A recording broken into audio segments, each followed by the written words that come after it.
Ya estamos con el electo senador Martín Lema. Bienvenido, Lema, ¿cómo andamos? Buenas tardes. Buenas tardes. Un gusto, muchas gracias por la invitación. Ex ministro de Desarrollo Social, ex diputado. No sigo siendo. Ex diputado. No me banque. Uno ya está con la cabeza en la próxima legislatura y es como que entramos en un periodo. Sí. No sé si de inacción, pero de transición. De transición y poca acción. Capaz que una chiquita sobre lo que fue el domingo para la interna del Partido Nacional, para la 404 y esa diferencia, chica, pero diferencia que le sacó Alianza País como la fuerza más votada dentro del partido. Javier García y otros miembros han dicho que le adjudican en parte el hecho de que fueron muy aguerridos a la hora de defender la gestión de gobierno. Y por transitivo uno puede decir que la gente de la 404, que es la del riñón de la calle Pou, capaz que no lo fue tanto. Yo no voy a hacer valoraciones de comentarios sobre dirigentes del Partido Nacional, puede ser una falta de respeto y tampoco consideración de sus proyectos políticos, los cuales respeto y agradezco que estemos en convivencia porque nos complementamos. Yo sí creo que defender al gobierno se defiende con gestión y con sensibilidad. Y en la 404 hay personas que primero tienen un gran amor por el país y vienen desarrollando una gran gestión. Y eso a mí me causa orgullo. Y la identidad con el gobierno y la defensa principalmente creo que se da con ese tipo de acciones y a mí es lo que me genera orgullo de ser parte. Como también el reconocimiento a los otros espacios que entre todos nos complementamos, pero a mí no me gusta establecer diferencias con otros. Estoy hablando en lo cualitativo y eso, porque creo que todos aportamos una causa, que en este caso fue dejarlo todo por el país, y ahora tenemos una instancia que es electoral, que la meta es clara y es ganar la elección. El país necesita seguir avanzando y estamos yendo por la reelección de gobierno y en eso estoy seguro que el Partido Nacional en su conjunto, como los socios de la coalición, estamos haciendo todo para volver a tener la confianza de la gente y volver a gobernar. ¿Sentís que en los blancos ahora con este panorama va a haber como cierto recambio generacional o de liderazgos? Porque pienso que algunos históricos o algunos que habían hecho mucho ruido en esta legislatura no van a estar, ¿no? Pensá que va a ser un parlamento donde no va a estar, yo que sé, Argimón, Gloria Rodríguez, no va a estar Sartori, por ejemplo. Jorge Gandini, ¿no? Vas a estar vos en el Senado ahora, habías sido diputado. ¿Pensás que es un momento medio bisagra para los blancos? Mira, no lo he analizado mucho porque tenemos la cabeza puesta en el mojón del 24 de noviembre.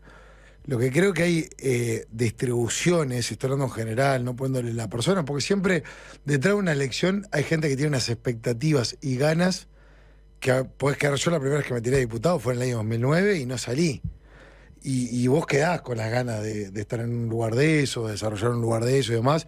Entonces siempre hay que hablarlo con mucho respeto cuando hacemos referencia a los cambios y demás, porque hay ilusiones también de personas que quieren aportar. Yo sí lo que creo que en los partidos políticos, los movimientos, personas, sectores, ideas, muchas veces ayudan a fortalecer los procesos. Por eso todavía no he tenido, porque realmente no paramos, porque el domingo tuvimos la elección y el lunes habíamos arrancado, tuvimos plenario, estamos con 1000 cosas. No lo he analizado, pero siempre por algo se dan diferentes circunstancias que lo que hay que hacer es aprovecharlas en todo lo que se pueda. Ojalá tengamos la oportunidad de quienes no integran por diferentes razones el Parlamento, pero tienen ganas de integrarlo, que lo puedan hacer desde otros lugares, desde un rol ejecutivo. El ejecutivo. Hablemos un poquito ya que estamos, es verdad, tenemos pocas semanas y cada uno de, digamos, los comandos de campaña está delineando estrategias, discursos también, para presentarse a la ciudadanía. Todavía ya está casi cerrado el tema, pero bueno, falta todavía capaz que alguna aclaración más sobre las declaraciones de Ojeda. Primero el domingo ante sus militantes y después la salida de la reunión con la coalición, de que se perfilaba como un cogobierno, es decir, un gobierno entre blancos y colorados por, digamos, los votos que tuvieron ambos partidos, ¿no? Y yo me retrotraigo a el 1 de marzo de 2020, cuando le preguntamos a Luis Alberto Heber, me acuerdo que estábamos con Jorge, esto es un gobierno multicolor, no sé cuál era el término que usaba en esa época, multicolor, de coalición, y dijo, no, este es un gobierno blanco en coalición, ¿no? Diciendo, el que lidera es el Partido Nacional, con socio de la coalición. Lo cual era cierto, ¿no? Porque el Partido Nacional había sacado la mayoría de los votos. Ahora, con estos dichos de Ojeda, que tienen asidero en la votación, en caso de ganar Álvaro Delgado, ¿va a ser un gobierno blanco en coalición, o sea, liderado por el Partido Nacional, o va a ser un gobierno de coalición? Gobierno de coalición. Gobierno de coalición. Por supuesto que el orden que establece por la comparecencia de los diferentes partidos políticos, por supuesto que cuenta porque hay una representación, no porque uno diga que tiene que ser uno u otro, no por un tema mayor o menor empatía. Es porque detrás de esos apoyos electorales es la gente que se expresa. Entonces también se respeta en esa representación, aparte de la conformación parlamentaria, se respeta en lo que tiene que ver con diferentes conformaciones desde el punto de vista de los lugares ejecutivos. Pero eso no te impide hacer valoraciones cualitativas de quienes han demostrado ser buenos cuadros de gobierno, tenerlos en cuenta independientemente de la votación. Por eso, en términos generales, la votación ordena. Eso no impide las consideraciones a personas que hacen la diferencia. Y en esto yo tengo un enorme respeto por todos los socios. Me tocó en el MIES ver personas de primer nivel, ¿no? De las cuales a mí, que era el ministro, aprendía todos los días. Pero de nivel excepcional. De gente que ya venía del MIES. No, de gente que ya venía del MIES también. O sea, no Sí. hay que establecer una grieta. Que estaban en el tipo Colorado, direcciones. El director de transferencia, análisis de datos. Botero, tuviste Mansi. Al de Calle, que no me sale el nombre ahora. De Cabildo. Sí, después estaba Elgue en el Elgue. Y te estoy hablando de gente pero les aseguro que un domingo a las 11:45 de la noche o un 24 de diciembre a las 12:01, gente que respondía por las causas. Y ahí trascienden las líneas partidarias, porque estamos hablando que ahí estamos Partido Colorado, Cabildo Abierto, Partido Independiente y demás, y diferentes sectores del Partido Nacional. Cuando vos ves esa fortaleza de equipo que viniendo de distintos lugares, la causa es lo central, la ilusión es mucho mayor. Pero entonces, ¿Ojeda lo dice o no lo dice? Yo no soy intérprete de Ojeda. Al delegado sí, y me lo llevo mal. muy bien. No, a ver, yo Sí. vos me estás preguntando a mí, yo Bien. te contesto. Vamos hacia un gobierno de coalición republicana. ¿Los votos inciden? Por supuesto, porque ordena, como recién les acabo de comentar. ¿Los votos impiden contemplar desde el punto de vista cualitativo de personas que pueden hacer grandes aportes? No impiden. Entonces, capaz que estamos empantanándonos, y no estoy hablando ni por Andrés, ni por Pablo, digo, en la reflexión, capaz que nos trancamos en algo que no tiene sentido, porque esto va a ser una anécdota. Bien. Y el día de mañana esta anécdota se va a superar y vamos a tener que gobernar. Y para gobernar, por los intereses del país y por la dignidad personal y colectiva de hacer un buen gobierno, vamos a querer contar con los mejores. Entonces, eso va a hacer que se puedan dar las dos cosas en cuanto a contemplar los votos y lo cualitativo desde el punto de vista personal y profesional. ¿Qué te pareció el crecimiento del Frente Amplio? Que fue el partido que creció más cuantitativamente quise decir. Y bueno, tenés, por ejemplo, fue el más votado en 12 departamentos, alguno bastante hostil para el Frente Amplio, yo pensaba en Tacuarembó, si querés. Hoy el Observador sacó esta nota que hacía como un mapa de Montevideo y bueno, cómo le fue a los distintos partidos. Terminó perdiendo, digamos, en 3 barrios nomás, que era, bueno, Posito, Punta Carretas y Carrasco. Los demás los ganó todos, ¿no? ¿Qué mensaje pensás o cómo lees vos que ese crecimiento fuerte del Frente Amplio? No sé si tan fuerte, porque los gobiernos tienen desgastes y la matemática es clara que 48 es más que 44. La coalición, después de un periodo de gobierno condicionado por una cantidad de adversidades, por una cantidad de crisis, en un instrumento que está debutando, una coalición de estas características, que todo el mundo ponía el signo de interrogación, y es lógico que lo haga.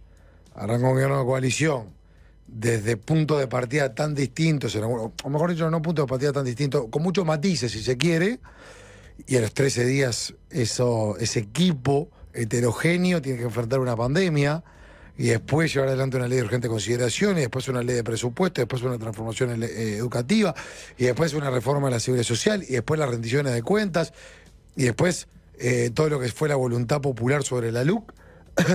Y en todo eso se fue superando, y se va a llegar al último día del periodo con un gobierno de coalición funcionando. Y esta herramienta se ve materializada en votos. 48%, que es lo que tiene la coalición republicana, es más que 44%, que es lo que tiene el Frente Amplio. Por eso creo que el punto de partida del 27 de octubre al 24 de noviembre es de moderado optimismo. ¿Quiere decir que está ganada? No, por supuesto que no. Pero quiere decir que la ciudadanía ya empezó a expresarse en la ratificación de un gobierno de coalición, por un tema numérico. ¿Y ahí qué te parece el hecho, la verdad lo que decís, de que terminás teniendo ese panorama con el porcentaje frío, pero claro, por un tema de ingeniería electoral, el que es un partido único termina teniendo más bancas que los que van como partidos separados? Entonces hoy lo que te da es que tenés al Frente Amplio con mayoría en el Senado, ¿no?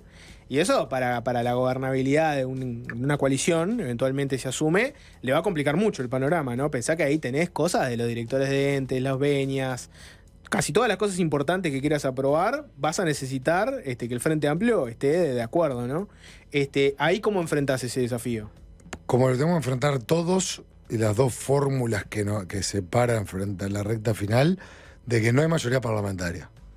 Porque en muchas cosas y en las cosas más cotidianas, lo que prospera en una cámara tiene que prosperar en la otra. Y para que prosperen las dos cámaras en nuestro sistema, hay que tener la mayoría en las dos.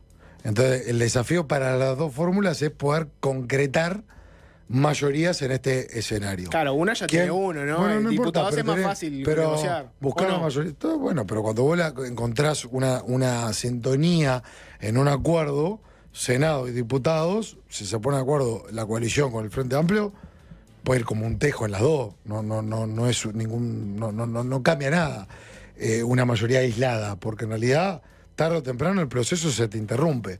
Es más, creo que hasta puede generar un equilibrio y puede ser filtro en una cantidad de cosas que es sano para el país, sano desde el punto de vista de un escenario nacional. Pero ahora la pregunta que por lo menos la interrogante que me parece que surge es, en un escenario donde nadie tiene mayoría parlamentaria, ¿quién tiene mayores condiciones para articular y negociar? Sin lugar a duda, Álvaro Delgado.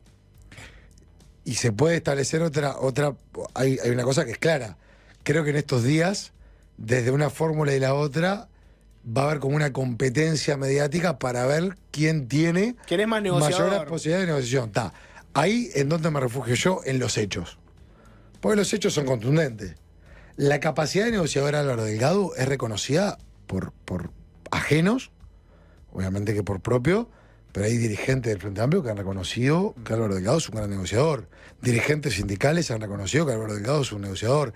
En la pandemia, cuando había que dar apertura a ciertos sectores para ir liberando aquello de no apagar los motores de la economía, Álvaro era uno de los interlocutores que permitió llevar adelante esta apertura. O sea, está más que probado el espíritu y la capacidad negociadora de Álvaro. Que aparte, por ejemplo, características que creo que son positivas, Álvaro fue uno de los promotores de la investigadora ANCAP.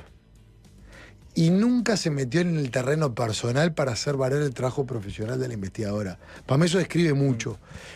Y por el otro lado, Orsi no lo veo, pero tratando de ser objetivo, siempre uno es subjetivo porque tiene el corazoncito y las expectativas puestas en un proyecto, ¿no? Pero tratando de ser objetivo, hay un hecho que me parece que lo define. Cuando se dio el Congreso de Intendentes, o la presidencia del Congreso de Intendentes, el año de este periodo, que le tocaba al Frente Amplio, se tenían que poner de acuerdo 3 intendentes. Canelones, Montevideo y Salto. No se pudieron poner de acuerdo entre los 3, y el presidente en ese año fue Fernando Echeverría del Partido Nacional, intendente de Flores. Esa es una de las cosas que le están achacando a Orsi en este tramo de la campaña, hablando de su capacidad de diálogo. Él te diría que consiguió mayorías especiales para aprobar todas las cosas todos que necesitó en Canelones, ¿no? Todos los intendentes. Incluso con gente de la oposición. Pero porque hablaste de la comisión investigadora. Ayer estuvo Daniel Chasquete acá y puso arriba de la mesa un tema que está vinculado a no tener mayoría en el Senado, que es el tema de las comisiones investigadoras, ¿no? Y él recordaba, porque tiene que haber lema acá, ¿no? Que cuando el Frente se quedó sin mayoría en diputados, aquel año que el Frente no tuvo mayoría porque se fue Gonzalo. 2017, proliferaron las investigadoras. ¿No? ¿Por qué? Porque las podían impulsar desde la oposición Y así. Y Schiaretti incluso lo puso en una columna en la diaria. Hoy dice: el Senado, por último, el Senado podría votar toda clase de comisiones investigadoras sobre temas urticantes como los pasaportes rusos, Sebastián Marcet, Albizu, Karam y otros asuntos polémicos de la administración de la calle Pou. Esta situación podría replicarse en la Cámara Baja con el concurso de Salle. Bueno, eso es otro tema. Pero es verdad que te expones a que, si en el peor de los escenarios, el frente te la complique y mucho en la Cámara del Senado. Mejor. Porque parte de una buena gestión es la fortaleza del control. Yo lo decía siendo diputado de la oposición, fortalecí los mecanismos siendo presidente de la Cámara de Diputados, y como ministro yo pedía para ir al Parlamento porque nunca me citaban. Nunca me interpelaron, nunca me llamaron a una comisión general, nunca me llamaron a una comisión. Y hasta me generaba un poquito de, no quiero decir aburrimiento, pero me parecía sano sentir, no solamente por el lado de las irregularidades, sino por el análisis permanente, sentir que te respiran en la nuca, porque eso te hace estar con la guardia alta, que a veces humanamente podemos descansarnos, pero no estoy hablando en un proceso, en un día. No es lo mismo estar atento, estar con la guardia alta, estar que estar quizás más descansado y demás. Y yo creo que en este caso, en el ejemplo que vos decís, que es un mayor control, obliga a quienes estén en el Ejecutivo a buscar ser mejores y en un formato de una mayor transparencia. Yo creo que el escenario como está planteado es muy favorable para la puede ser pesadillejo también.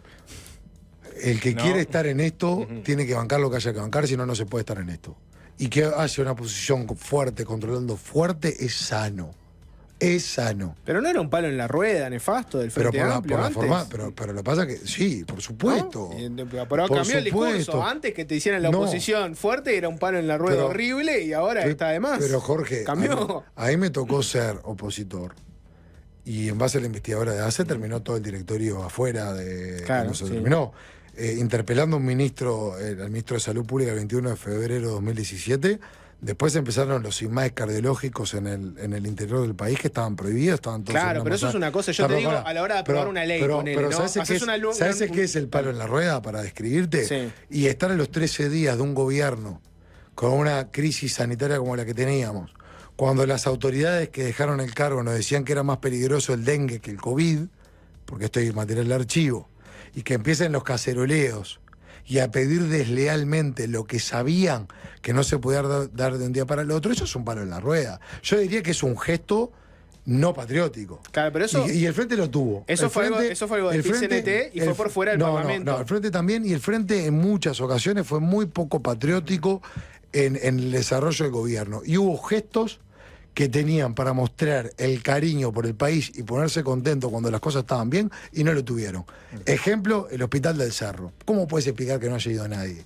O el Centro de Políticas Sociales en Casaballe, ¿cómo se explica que no haya ido nadie? Pero yo te pregunto por el Parlamento, que es lo que estamos hablando, el tema de la mayoría. Estoy hablando de los parlamentarios que tampoco fueron. Claro, pero lo que yo te digo es, antes la situación que tenías era que este gobierno tenía una agenda muy potente, ¿no? En el sentido de que tenían una LUC, una serie de proyectos de ley, y lo que sentían en el gobierno, corregime si me equivoco, es que cada vez que iban con un planteo al Parlamento, el Frente Amplio iba en contra, y eso también era considerado como un palo en la rueda, ¿no? Pensar en el caso de la LUC, ¿no? Que hubo un montón de artículos que no salieron, y hubo otros que, hubo un referéndum contra la LUC, ¿no? A ese nivel se llegó, a eso también le llamaban Pero palo eso no en la me parece rueda. mal, ¿ves? ¿Eso no te parece mal? Que utilicen una herramienta que está a su alcance, me parece que es hacer valer su posición.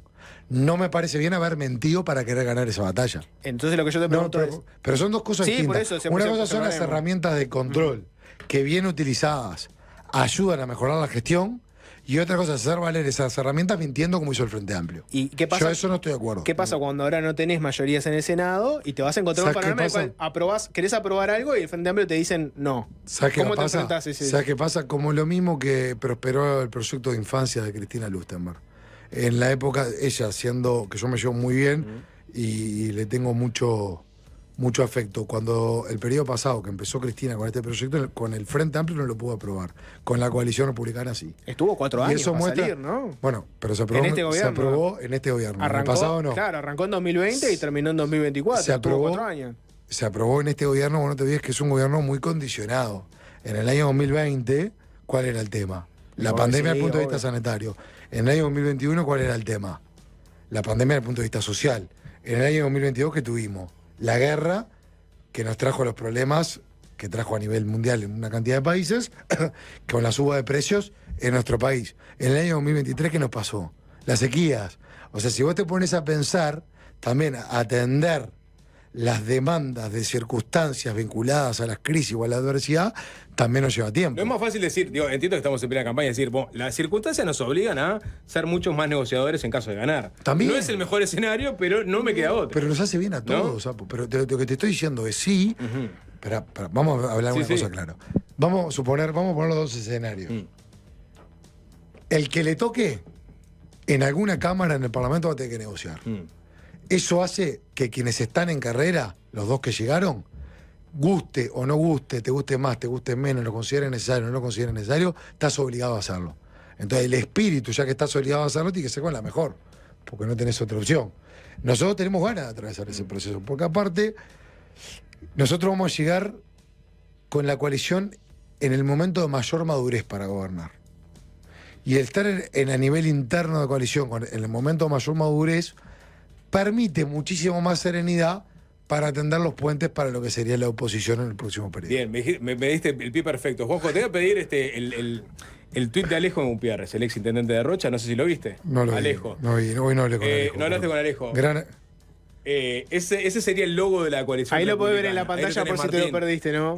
Porque decís el mejor momento de la coalición. Para muchos el mejor momento de la coalición va a ser cuando realmente se conforme la coalición en el 2030. Ponía Alejo, coalición republicana, la gente va siempre delante de los dirigentes. El proceso de maduración política necesario se cumplió, ganamos y gobernamos bien el Uruguay, pasamos todas las pruebas de fuego juntos. Ahora es hora de darle nacimiento como expresión electoral a la coalición republicana para el 2030. Lindo trabajo. Yo estoy. ¿Tú? Alejo está. No me lo preguntaba a mí, se lo preguntaba a la gente. Sí, en ¿y general. tú estás? Yo tengo un profundo arraigo a toda esta etapa coalicionista. Alejo es amigo, dirigente político muy cercano. Estamos hace muchos años juntos, aparte de la amistad, estamos muy estrechados desde el punto de vista político. Sé que está ese run, hay varios dirigentes que lo han expresado. Yo creo que es un tema para después del 24 de noviembre. Que lo hablaré con Alejo en algún asado en Rocha, en La Paloma, y lo estaremos compartiendo. Creo que hay una tendencia a una coalición que cada vez está muchísimo más ligado, que tiene un sentido de pertinencia de instrumento. Después se verá el alcance. Igual el mensaje fue claro en el día del discurso de Álvaro, ¿no? O sea, estaba atrás, decía Coalición Republicana 2030. O sea, hay un concepto atrás. Uno intuye, seguramente esté en conversaciones por debajo, intuye que se está trabajando para eso. El instrumento está formado. Sí, pero no electoralmente. Pero Sapo, el avance del instrumento se ve de que hoy, en el periodo pasado se había frustrado el intento de coalición en Montevideo. Y ahora prosperó. En Montevideo, en mayo vamos a ir con el lema Coalición Republicana. En Canelones y en Salto, ya de 0 a 3 departamentos. Claramente hay una tendencia al instrumento coalición en una mayor medida, ya sea en lo departamental, en más departamentos, y creo que va a ser parte de los intercambios que hay que tener después del 24 de noviembre. Pero ahora, ganar el 24 de noviembre y el 1 de marzo, acelerador a fondo y seguir gobernando. Una pregunta, así ya hacemos una tanda y nos metemos en eso, pero antes de la coalición, ¿no? Pregunta así a calzón quitado, ¿no? Entiendo que en muchos departamentos sirve ese razonamiento, ¿no? Pensá en los departamentos donde es más fuerte el Frente Amplio, ¿no? Montevideo, Canelones, tenés el caso de Salto también. Pero, ¿qué pasa en departamentos que son históricamente blancos y que son blancos de, ¿no? La hegemonía del Partido Nacional es casi indiscutida ahí. Es más, en muchos casos te puede pasar que a nivel nacional vote muy bien el Frente Amplio, pero a nivel departamental, esos que votaron en el Frente Amplio vuelven a votar un blanco porque, es un tema que es interesante para analizar. Y ahí es negocio ser coalición republicana, porque pienso que yo soy un militante nacionalista de toda la vida de un departamento donde acá lo que importa es la interna de los blancos. Yo quiero ceder un poco todas esas cosas para ayudar en definitiva a cabildantes, colorados, independientes que en mi departamento ni pican. Vos podés tener una gran herramienta y no quiere decir que la tengas que aplicar para todo. No son las mismas herramientas que se utilizan en forma universal. Las realidades departamentales consiste también en escuchar a los diferentes dirigentes que son de diferentes partidos políticos y a llegar a conclusiones. Hasta el momento, a nivel departamental, se llegó en 3 departamentos. El futuro verá si se incorpora algún otro. Bien. Martín Lema, ¿hacemos una tanda y seguimos? Cómo no, con mucho gusto.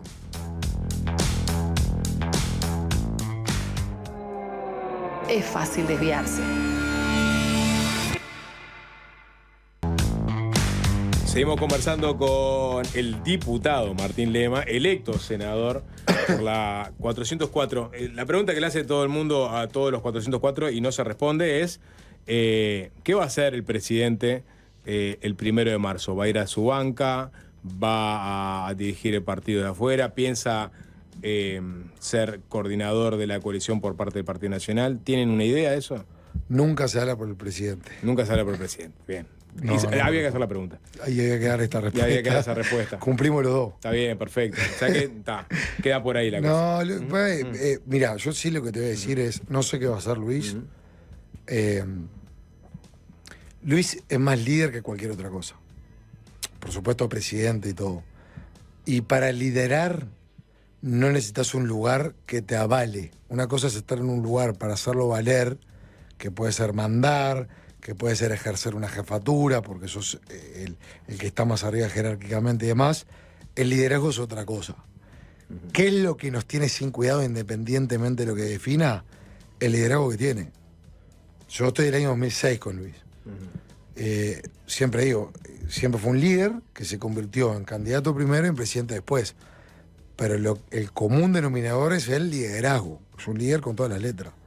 Es increíble la cantidad de gente que cuando uno habla, va a hablar con Luis y es como que hace una descarga emocional y sale renovado, porque tiene un nivel desde el contacto humano, la recepción humana, la conducción. Casi, por lo que no, pero te lo digo, mirá que, pero te voy a decir una cosa. Camina sobre el agua. Fuera de. No, pero para mí es un presidente. Yo sé lo que veo a veces. Pasa con Luis y pasa con otros referentes y puede pasar con otros partidos políticos. Que a veces somos hiper generosos y contundentes de reconocer a los antepasados, que está bien, y somos re tímidos de lo vigente. Y vos tenés tipo de primer nivel. Yo te hablo de quien considero en esta actividad el mejor de todos, ¿tá? Pero tenés en diferentes áreas tipo de primer nivel que a veces, como se dice, el reconocimiento se da con el correr del tiempo, no en la vigencia cuando estás llevando adelante una actividad. Y a mí me gusta reconocerlo porque le tengo el agradecimiento personal y porque lo que yo te estoy diciendo lo vas a encontrar a lo largo y ancho de diferentes experiencias personales. Pero te digo que siempre asombra cómo una persona con tanta responsabilidad puede tener ese nivel de atención y ejercer ese liderazgo. Por tanto, donde esté, por lo menos para mí, no es algo que cambie por ese liderazgo tan fuerte que tiene. Ahora que hiciste esa descripción, ¿no? Te hago esta pregunta por ese lado, ¿no? Capaz que al Frente Amplio le pasó un poco eso, ¿no? Que tenía un gobierno con el de Mujica que electoralmente fue muy potente, ¿no? Después llegó el segundo gobierno de Tabaré Vázquez, que en un momento te acordás que tuvo un problema con las mayorías. Fue un gobierno que fue muy inactivo, ¿no? O sea, quiso hacer mucha cosa, terminó siendo muy poca, tuvo muchos problemas en muchos temas, pensaba, la educación capaz es el más evidente, se fueron sus propios jerarcas, viste, que tenían para hacer la transformación educativa, no le hicieron, se fueron, terminaron en algunos militando para los partidos que serían de la coalición después.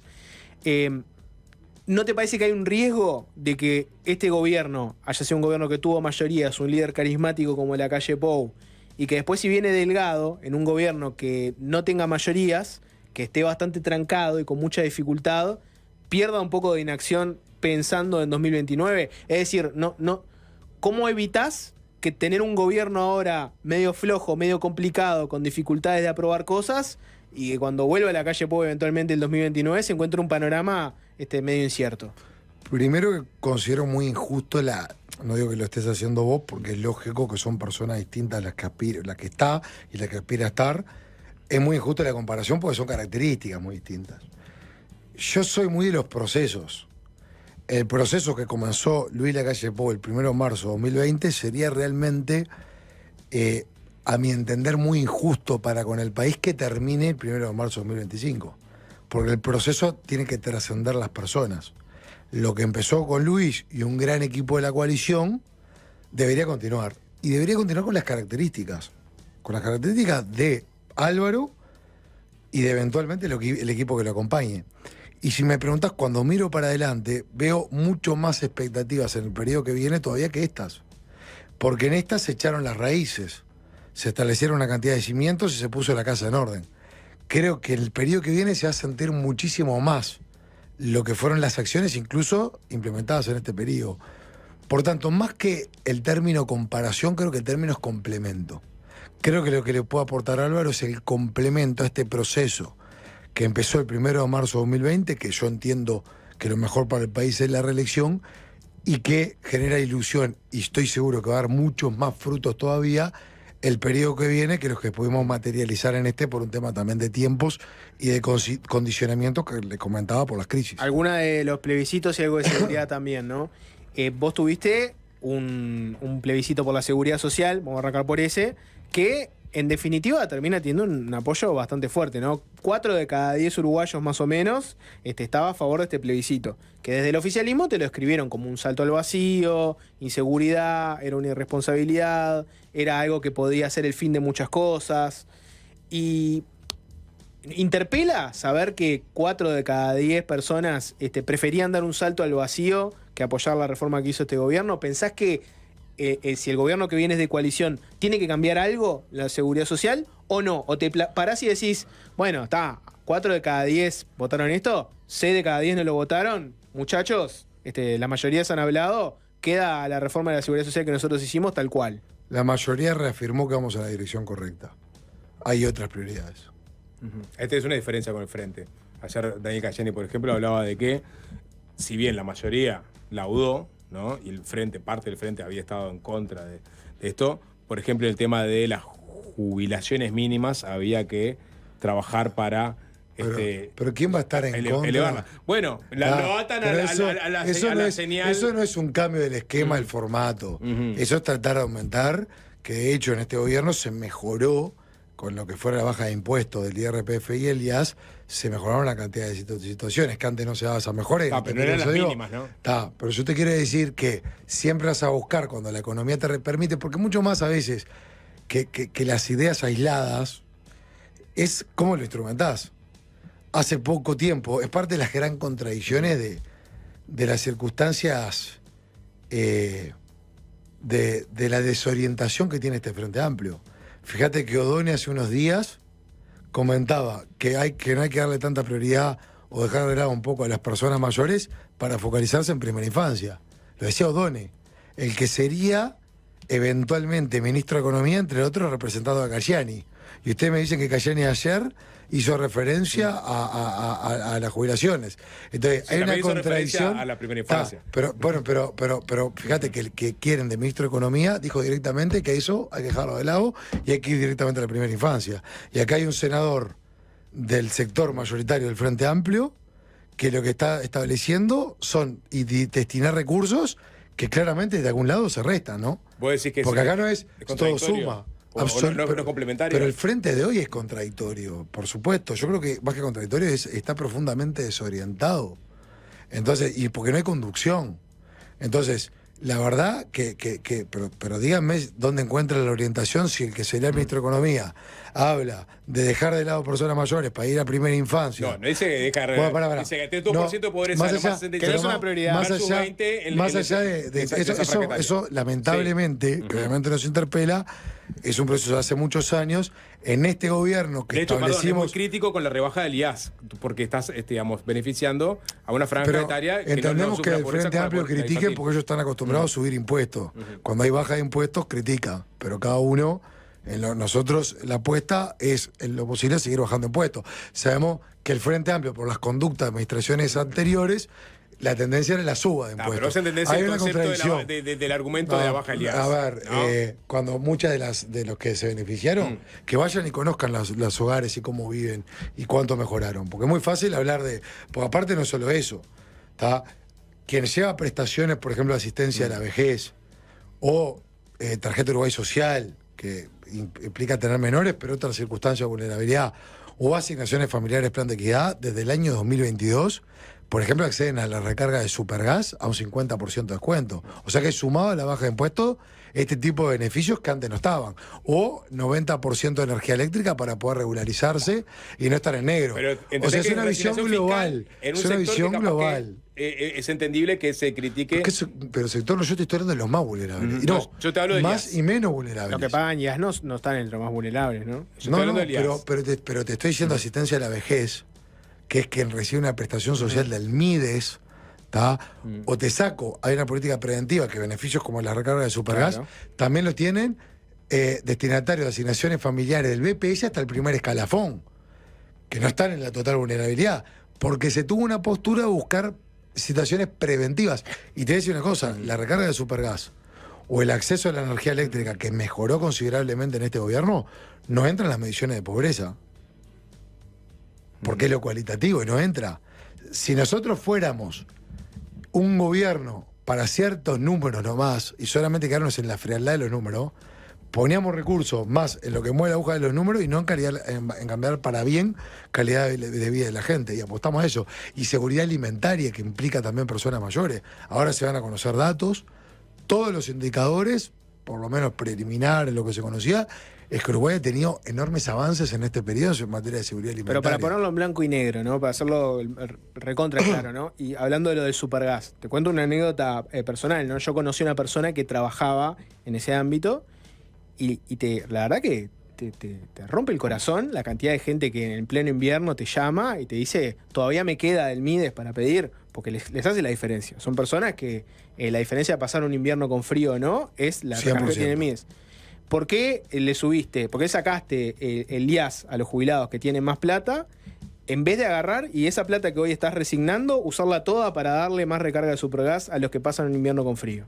¿Por qué gastar esa plata en los que tienen más y no ponerla en los que tienen menos? Porque se hizo en las dos cosas con una cantidad de medidas y no por ser contribuyente del IAS te dan una condición de que estés absolutamente despegado y sin problemas. Pero unos tienen más plata y otros tienen muy poca. Hay integralidades que vos tenés que ver equilibrio, porque también si vos no te tratás de sostener a uno, se te puede caer y necesitar más recargas de Supergas. Pero uno precisa el MIDES para recargar el Supergas y el otro paga un impuesto a las jubilaciones más altas. Pero tenés una visión integral. Esa gente que vos me decís, casos que capaz que en pleno invierno no tengan para calefaccionar, hoy lo pueden hacer por este descuento de un 50%.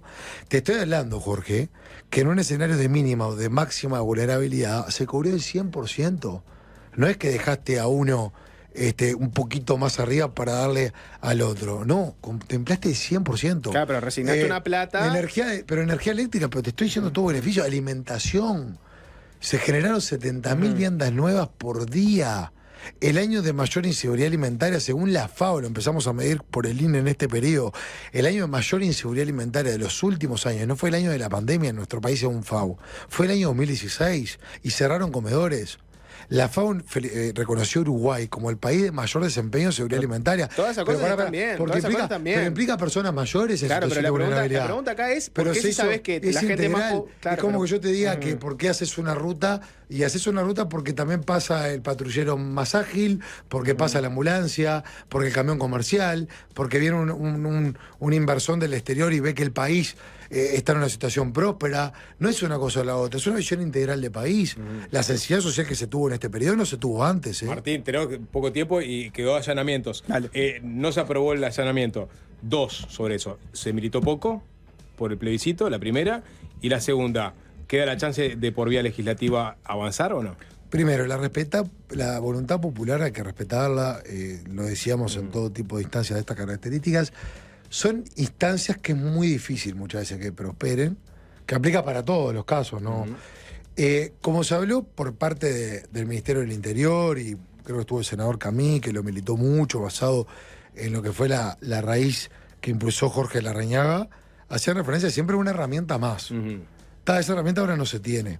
Lo que no hay duda, porque hay que ver también la integralidad de la seguridad pública, que el camino es el correcto el que se está estableciendo en seguridad pública.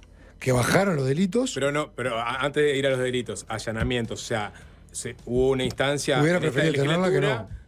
Para ir por la vía legislativa, a reinterpretar la Constitución. ¿Hay chance de que se recorra esa vía? Yo no lo tengo. ¿Con el Frente Amplio? Yo no lo, a ver, como todo, no hay que ser fundamentalista una cosa o la otra. Yo hoy no lo tengo en el horizonte, ni tampoco he profundizado mucho en el tema. Hubo una voluntad popular, que fue lo que determinó que no prospere esa herramienta. El Ministerio del Interior, y en forma integral, a través del MIDES, de la ANEP, etcétera, etcétera, están profundizando en las medidas de seguridad, que yo creo que eso es el pilar fundamental que ha establecido este periodo de gobierno. Bien, y otra que me quedó. Por ahora no hay un compromiso país, están trabajando en eso, ¿no? ¿Tú estás metido en algo? No, porque eso están técnicos. Hubo una primera reunión el lunes a las 4 de la tarde, el otro día, el 28. Está Agustín Iturralde como el coordinador, el economista Agustín Iturralde por parte de Álvaro, y estando en permanente interacción con los técnicos de los partidos socios de la coalición. ¿Y cuándo va a estar? Porque por ahora corren con desventaja en el sentido que no le pueden presentar a la población el compromiso de la coalición. Oportunamente va a estar. Estos días. Se viene. Se nos viene. Digo, porque es corta, muy corta la campaña. Días, 3 semanas. Estos días. Se viene. Seguridad. Nicolás Martinelli es una persona de tu confianza, no es un ministro blanco, pero además de ustedes, ¿no? Afortunadamente. Vos tenés dos situaciones, ¿no? El Cabildo Abierto queriendo decretar la emergencia de seguridad, diciendo que no se acabó el recreo, que hay que virar para otro lado. Tenés ahora a Pedro Bordaberry diciendo sería momento de que probemos con un ministro de Interior del Partido Colorado, ¿no? ¿Vos qué pensás? Primero, ¿te parece Martinelli para repetir? ¿Lo pondrías a Martinelli como ministro de Interior en un segundo gobierno? Y lo otro es la propuesta esa de Bordaberry diciendo momento de que el Partido Colorado agarre el Ministerio de Interior. Ustedes saben bien la cercanía que tengo con Nicolás Martinelli.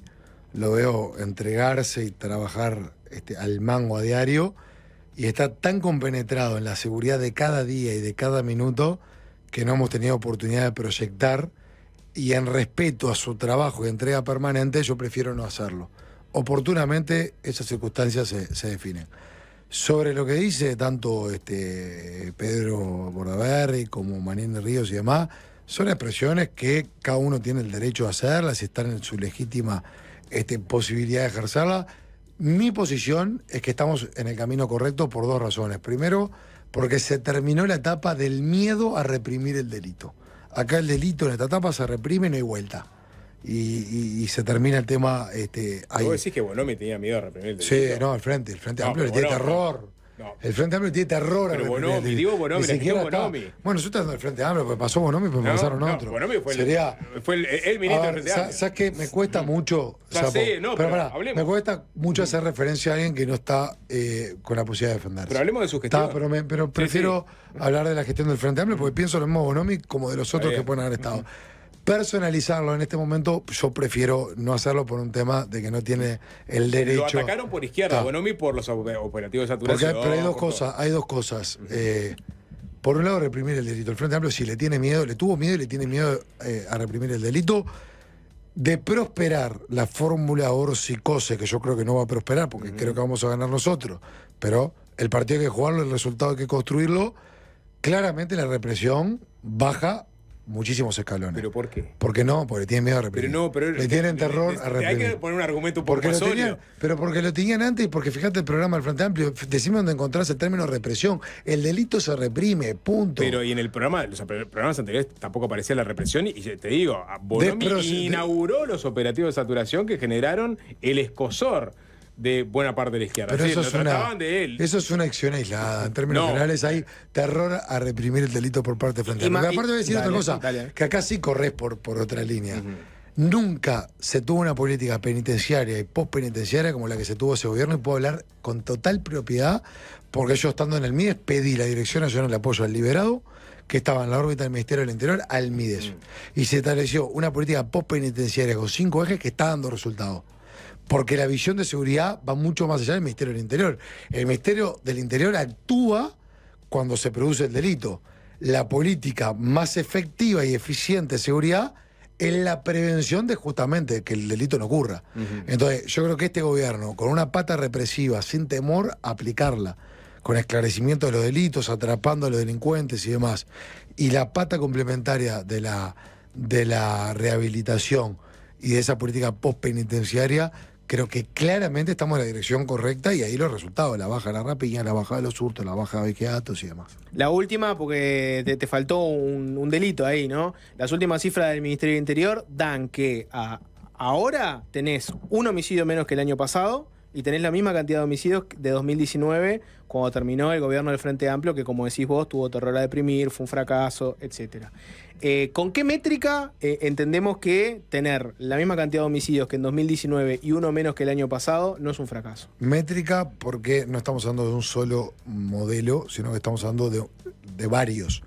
De los varios, todo el resto están a la baja. La rapiña 41% menos, 21% menos en los hurtos, 65% menos en los agiatos. Con los homicidios ya ha sido reconocido que se está buscando atacar en un formato cada vez más agresivo para que haya una disminución de los mismos. La meseta está. O sea, veníamos en una curva ascendente y ahora tenemos una meseta, porque como está diciendo que es lo mismo que el año 2019. O sea, que estábamos acostumbrados a que todos los años, en todos los periodos, crezcan los delitos. Ahora tenemos un periodo que baja todos los delitos y el que no está pudiendo bajar, hay una meseta. Eso por un lado. Y por el otro, que hay muchas circunstancias que están vinculadas, que no lo digo como justificar, sino explicar de cuáles son los desafíos desde el punto de vista tecnológico y del trabajo social para evitar. Una persona un día se levanta caliente, discute con el vecino, porque hay más violencia, lamentablemente, y le pega un tiro. El accionar de la policía está muy limitado porque no tenés un policía en cada cuadra. Entonces, esas circunstancias que muchas veces se dan por el aumento generalizado, lamentablemente, de violencia, en trabajar las raíces de esa violencia. Y trabajar las raíces de esa violencia no tiene un resultado inmediato. Son historias de vida que muchas veces aparecen en primera infancia. Yo recorrí todas las cárceles del país. Hablé con una cantidad de personas que recuperaron la libertad. Hay casos de cuando tenían 4, 5, 6 años que eran maltratados por los padres. Que el crack del barrio, de la vuelta, era el que estaba metido, por ejemplo, con delitos, narcotráfico y demás. Que eso fue todo lo que fue desarrollando a lo largo de su vida. Es espantoso. Son circunstancias realmente extremas. De hecho, como sociedad, todos tenemos responsabilidad en la contribución de esa violencia, que son trayectorias de vida, que hoy decís, ¿cómo hago para que esta persona cambie una cantidad de hábitos, de costumbres y de hábitat hacia otra dirección? Ese desafío es parte de la política postpenitenciaria y penitenciaria que se está haciendo. ¿Es de un día para el otro? No. ¿Va a dar resultado? Sí. Te hago el recorte y habla un dirigente de Frente Amplio. Sí, claro. Por supuesto que no. Está por sacar presos de la cárcel. Está por sacar presos de la cárcel. La diferencia es que hay mucho discurso y acá hay mucha acción. Bien. Martín y yo Lema. estoy describiendo acciones. Muchas gracias por haber venido. Por favor, gracias a ustedes. Fácil desviarse.